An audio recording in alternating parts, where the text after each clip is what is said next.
এখন আমরা ভারতীয় জনতা পার্টির সাধারণ কর্মী দল যে জায়গাতে পাঠাবে সেই জায়গাতে সাধারণ মানুষই কাজ করা যায়। সাধারণ কর্মী হয়েও মানুষের কাজ করা যায়, এমএলএ হোক করা যায়। আলিপুরদুয়ার জেলা বিজেপিতে ব্যাপক রদবদলের সম্ভাবনা।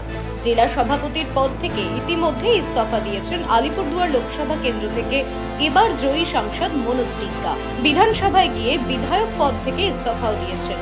ফলে স্বাভাবিকভাবে বিধানসভায় আর বিজেপির মুখ্য সচেতক হিসেবে তিনি থাকছেন না। এরই মধ্যে আবার জেলা স্তরে সাংগঠনিক রদবদলের আভাস মিলেছে। বিষয়টি নিয়ে মনোজ টিক্কা বলেন, এখন আমরা ভারতীয় জনতা পার্টির সাধারণ কর্মী দল যে জায়গাতে পাঠাবে সেই জায়গাতে সাধারণ মানুষই কাজ করা যায়। সাধারণ কর্মী হয়েও মানুষের কাজ করা যায়, এমএলএ হোক করা যায়, এমপি হোক করা যায়। আমি এমএলএ ছিলাম, ক্ষেত্রটা ছোট ছিল মাদারিহাট, যেহেতু এখন এমপি হয়েছে তো স্বাভাবিক কারণে 7টা বিধানসভা মিলে একটা লোকসভা ক্ষেত্র, তো কাজের ক্ষেত্রেও বাড়বে, দায়িত্বটাও যেহেতু বেড়েছে কাজের ক্ষেত্রেও বেড়েছে।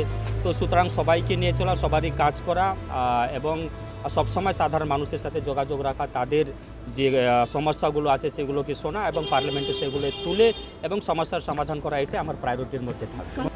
দেখুন, আনুষ্ঠানিকভাবে কে হবে এখনও দলের তরফ থেকে কোনো ঘোষণা করা হয়নি, সুতরাং কাউকে শুভেচ্ছা দেওয়া কিংবা নেওয়া এটা ঠিক এখন না। যখন মানে আনুষ্ঠানিকভাবে অফিসিয়ালি যখন ঘোষণা হয়ে যাবে যে হবেন তাকে নিশ্চিতভাবে একটা শুভেচ্ছা বার্তা তো দিতেই হবে।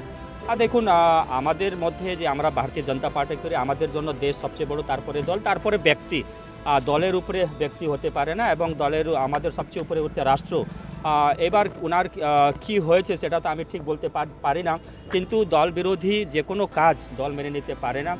যেহেতু দল আমাদের সর্বোপরি আছে, দলকে দেখতে হবে।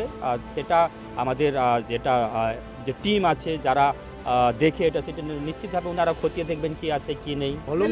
দেখুন, হলং বাংলো মাদারিহাটবাসীর একটা আবেগ, এবং শুধু মাদারিহাট বলবো না, পুরোপুরি পশ্চিমবঙ্গেরই একটা সবচেয়ে পুরানো, আমরা বলতে পারি যে বন বাংলো। এখানে সকলেরই আগ্রহ থাকতো যে যদি আমি উত্তরবঙ্গে যাই তাহলে একবার অন্তত এক রাত হলং বাংলোতে কাটিয়েছে, সবারই আগ্রহ থাকতো। তা আমি চাই যে এটা সম্পূর্ণভাবে একটা সুন্দরভাবে তদন্ত হোক এবং কেন সেখানে আগুন লেগেছে, কারা তার জন্য দায়ী, সেটা মানে সাধারণ মানুষের কাছে আনা দরকার। আপনারা দেখছেন ইউএন লাইভ, বাংলা খবরের শেষ কথা।